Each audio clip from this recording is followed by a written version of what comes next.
So good afternoon, everyone. We are group 115 and the last group as well. So before we start our presentation today, I wanted to know, is there anyone who has never ever used social media? Wow. Well, I used to suppose no one, but you are the exception. Yes, nowadays, everyone posts their sentiments by social media, no matter you are the student, the professor, or the business practitioners. So do all Chinese stock investors. Surprising but true, statistics say that 99% of Chinese equity participants are retail investors.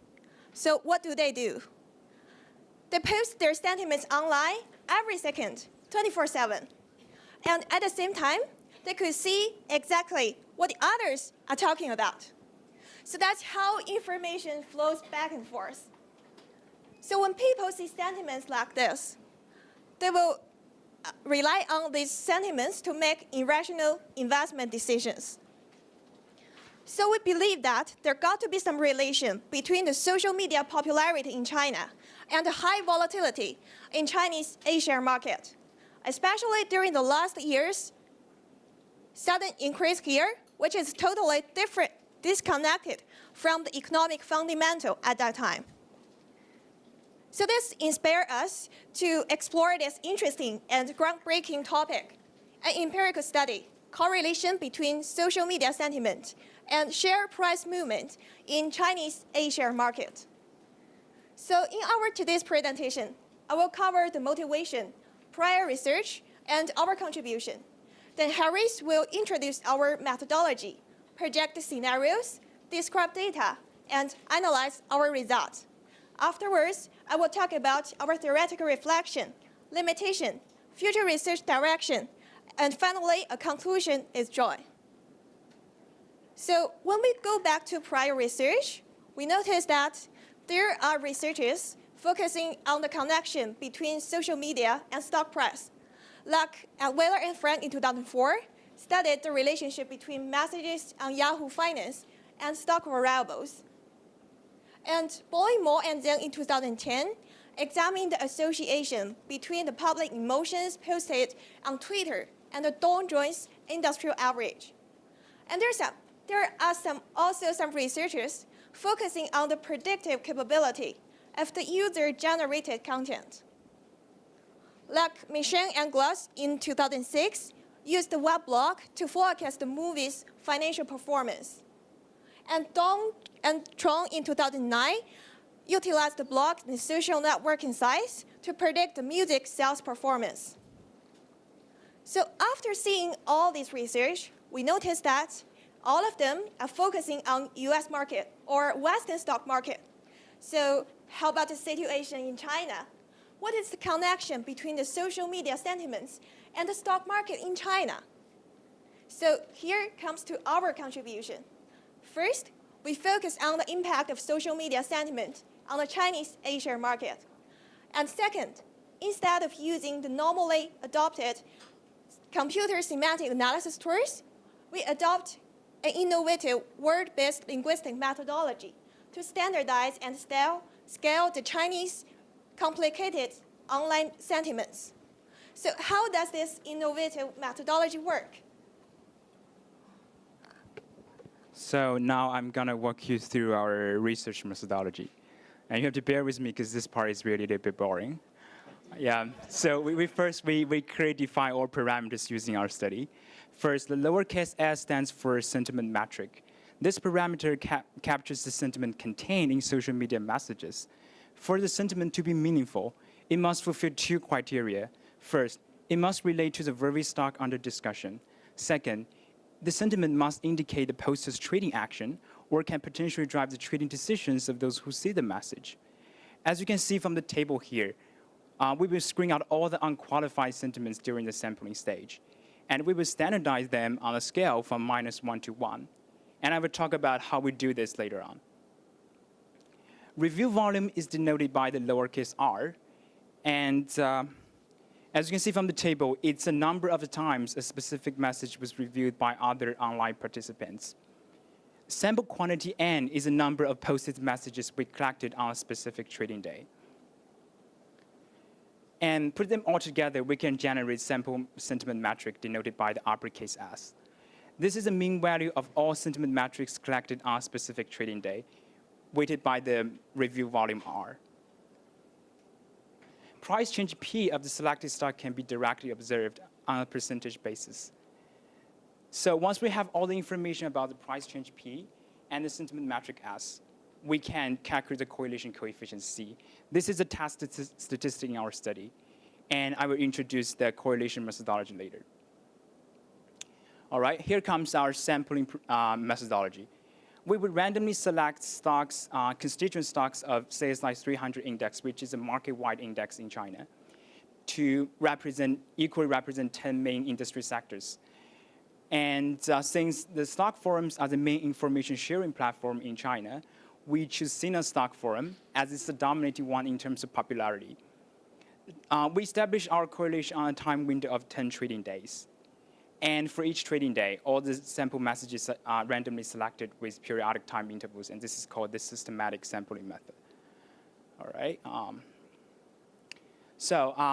As we talked before, we would standardize all the sentiments on a scale from -1 to 1. And here is how we use the word-based linguistic methodology to make sense of the complicated and subtle Chinese messages. We first identify the action-driven keywords in all the collected messages and classify them into buy, sell, or hold. And more words of the same emotion would indicate a higher scale. For example, 1 stands for strong confidence in upward trend, while 0.5 stands for moderate confidence. So finally, the final step is to arrive at our test statistic correlation coefficient C, and we input all the P and S into a linear regression analysis tool and generate the scatter plot like this. The correlation coefficient C can be directly observed by taking square root of the R squared. So I hope that all the methodologies were really straightforward. And after setting out the methodology part, we conducted scenario analysis. In our study, the null hypothesis is that there is an empirically positive correlation between social media sentiment and the share price movement of the following day, while the mutually exclusive one is that such correlation does not exist at all. So there are three basic scenarios. The first one is that if the test statistic C falls between 0.5 to 0.1, then we conclude there is strong positive correlation and HO is accepted. But if it falls between 0.2 to 0.5, we still say that, okay, there is positive correlation and HO accepted. But if it falls below the threshold of 0.2, we say that there's no such correlation empirically. So yeah, based on the previous methodology, we select 30 constituent stocks of the CSI 300 index list, with 3 representing 1 index sector. So we totally cover all the main industry sectors in Chinese Asia market, and we hope it will be very representative. And the time window, as we talked about before, is 10 trading days. And the sample message of 50 selected for each stock, each trading day. So totally, we have 15,000 messages selected for the 30 stocks. And we scale all the messages according to the previous scaling methodology, as you can find in Appendix 4 of our research report. Yeah. So once we have all the information about the price change and the scaled sentiments, we input them into the linear regression analysis tool. And we have the correlation coefficient for each one of them. But, and we compare the correlation coefficient against the preset scenarios to test the hypothesis HO. Predictably, some would support the hypothesis while others don't. So to facilitate analysis, we summarize all the statistics here. As you can see, the mean is around 0.2804. And our main conclusions are listed below. So first, the average C is larger than the threshold 0.2.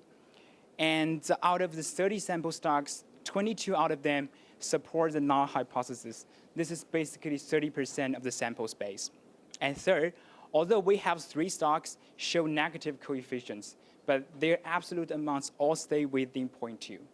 So empirically speaking, based on data from 10 industries, 30 constituent stocks, and 50,000 social media scaled messages, we conclude that empirically there is support for the assertion that Chinese Asian market is not in strong form efficiency, and investor sentiment can be a predictor of the equity performance. So this is where we think that a potential trading strategy can be developed. But if we step backward and look at the range, we want to know why was the coefficiency vary so greatly among the stocks? Like the range is amounting up to 0.850590, and this is really a very large range. So this is really unexpected result and outside of our research scope, but during our data collection period, we had 2 empirical observations that may help explain this large variance. So first, we think that one possible reason could be the social media platform culture. By saying culture, we mean the degree to which the sentiment will influence, the participants will be influenced by others' trading sentiments. Because in our scaling methodology, we assume that the posted sentiment will influence others' trading actions. But if the participants act defensively towards others' comments, they are less influenced by others' emotions, and the sentiment impact is said to be weaker. So, for example, when we collect our data, we find that some forums feature hostility, while others are more, harmonious. So put it algebraically, we think that the price change could be a function of not only the sentiment, but also the cultural difference of different stock forums. Second, we also noticed that in some forums, people talk really a lot about the market-wide movements. Say, they talk about the market-wide index fluctuations, while in some forums, people talk little about this. This is especially the case when people in the forums think that, okay, their stocks are the pillar stocks. So they care very much about the market-wide sentiments. But such messages don't really fulfill our earlier mentioned selection criteria because they are not talking about the specific stocks under discussion. That means they don't relate to the stocks we examine. So such messages are eliminated, but we think that in addition to the stock-specific sentiment, the market-wide movements can also impact the traders' decisions. So if we define parameter beta to mean the degree to which the market-wide sentiments can impact the traders' decisions, then the different stock forums predictably would feature different beta, and that may help explain the large variance among the different stocks we selected. So algebraically, the price change P can be a function of not only the stock-specific sentiment, but also beta times the market-wide sentiment. So put together these 2 empirical observations, we think that price change can not only be a function of the stock-specific sentiment, but also culture difference that's denoted by CU, and also beta times the market-wide sentiment. But in this specific study, we only focus on the correlation between P and S. And so the identification of the additional 2 behavioral factors would lead us to wonder whether this whole function would hold up. And that's what we really want to do following this specific research. But back to our own research, so what are the theories supporting our empirical conclusion between P and S? Well, yes, there are 3 fundamental financial concepts that provide theoretical support to our result. First, the efficient market hypothesis. Many opponents of efficient market hypothesis hold the view that Chinese Asia market is not in strong form efficiency. This view is in line with our result that social media sentiments can be used to beat the market. Second, the bandwagon effect, which is the phenomenon that people are inclined to follow others' action blindly. This provides possible explanation to our result. And based on the previous experiment, the magnitude of bandwagon effect varies among different respondent groups. So we could therefore infer that the effect level also varies among different stock forums. And this supports our previous view that there is difference in the culture of various stock forums. So third, the noise trader theory. As many behavioral finance researchers recognized, noise trader theory provides the support for our observation that many investors make their investment transactions based on subjective and irrational judgment. So all these 3 theories are interrelated, and which one analyze our aforementioned empirical relationship more accurately will need further investigation. So is there any limitation in our research? Yes, we identified 3 limitations, and thus it gives avenues to the future research. So first, as we scale our sentiments using the innovative word-based linguistic methodology, it is inevitable to have subjective judgment. It is partially because the normally adopted computer semantic analysis tools cannot capture the meanings of sentiments in complicated Chinese. So we think the future research could develop a more advanced linguistic programming technique tailored only for online Chinese messages. And second, we selected 30 stocks to represent Asia market and 15,000 online postings to achieve our overall result. Even though they're representative and enough, we think a greater number of sample stocks could achieve a more convincing market-wide correlation. So future research could integrate big data analytical tools to achieve this more convincing market-wide conclusion. And third, we selected only one social media channel, even though this one is the dominating one. Some other social media platforms could also be investigated. So future research could select sentiments from more social media platforms and aggregate their impacts on the share price. So in conclusion, our empirical study taps into a new field, the Chinese Asia market. And we employed an innovative word-based linguistic methodology to scale and standardize the complicated Chinese online messages. We reached a quite solid result derived from 15,000 online postings. And we could say that this is a very promising research area. And practically, a training strategy could be developed using big data analytics. So this concludes our presentation today. Thank you for listening.